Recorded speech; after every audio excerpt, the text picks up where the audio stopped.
అతివేగం, నిద్రలేమి, నిర్లక్ష్యపు డ్రైవింగ్ ఇవన్నీ కలిసి చిత్తూరు జిల్లాలో రహదారులను రక్తసిక్తం చేస్తున్నాయి.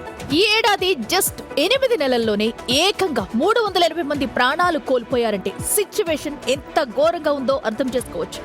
అసలు ఈ వరుస ప్రమాదాలకు కారణాలేంటి?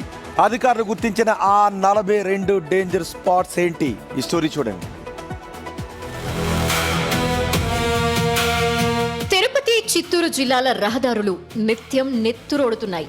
ఈ ఏడాది జనవరి నుంచి ఆగస్టు మధ్య ఉమ్మడి చిత్తూరు జిల్లాలో ఏకంగా 624 యాక్సిడెంట్స్ రికార్డ్ అయ్యాయి. వీటిలో 301 ఘోర ప్రమాదాల్లో 380 మంది అక్కడికక్కడే మృతి చెందగా మరో 536 మంది తీవ్రంగా గాయపడి హాస్పిటల్స్ పాలయ్యారు.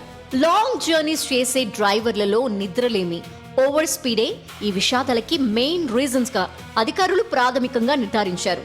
జిల్లా వ్యాప్తంగా ప్రమాదాలు ఎక్కువగా జరుగుతున్న 42 బ్లాక్ స్పాట్స్ ని గుర్తించి అక్కడ వేగ నియంత్రణ చర్యలతో పాటు సైన్ బోర్డులు ఏర్పాటు చేస్తున్నారు.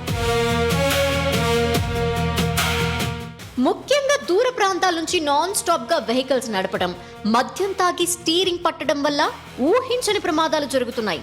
మరోవైపు తిరుమల ఘాట్ రోడ్లలో సరైన అనుభవం లేని డ్రైవర్లు వాహనాలు నడపడం కూడా డేంజర్ గా మారుతోంది.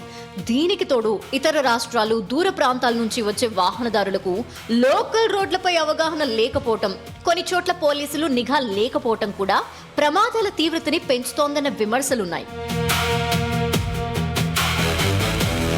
ప్రమాదాల నివారణకు అధికారులు బ్లాక్ స్పాట్ల వద్ద ప్రత్యేక భద్రతా చర్యలు చేపడుతున్నప్పటికీ వాహనదారుల భాగస్వామ్యం కూడా అంతే ఇంపార్టెంట్. లాంగ్ డ్రైవ్ లో ఉన్నవారు రెగ్యులర్ గ్యాప్స్ లో రెస్ట్ తీసుకోవాలని, మద్యం మత్తులో డ్రైవింగ్ చేయకూడదని పోలీసులు విజ్ఞప్తి చేస్తున్నారు. రోడ్డు భద్రతా నియమాలు పాటించి ప్రాణాలు కాపాడుకోవాలని సూచిస్తున్నారు.